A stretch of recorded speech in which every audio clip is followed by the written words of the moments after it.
আজ ভাষা দিবসের শেষ লগ্ন এসে গেল। অনেকেই বলেছেন যে মধুসূদন দত্তের কবিতা শুনতে চান।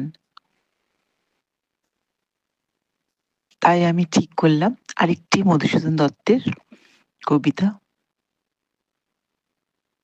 মাইকেল মধুসূদন দত্তের কবিতা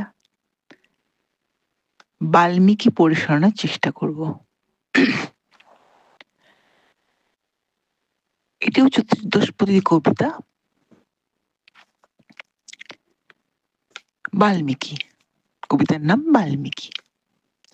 স্বপনে ভ্রমিনু আমি কখনো কাননে একাকী, দেখিন দূরে যুব একজন দাঁড়ায় তাহার কাছে প্রাচীন ব্রাহ্মণ।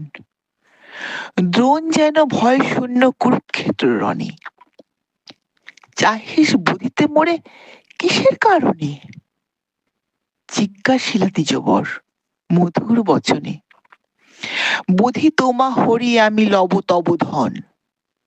উত্তরিলা যুবজন ভীম গর্জনে, পরিবর্তিল স্বপ্ন শুনিনু সত্তরে, সুধাময় গীতধ্বনি আপনি ভারতী, মোহিতে ব্রহ্মার মন স্বর্ণ বীণা করে, আরম্ভিলা গীত যেন মনোহরতী।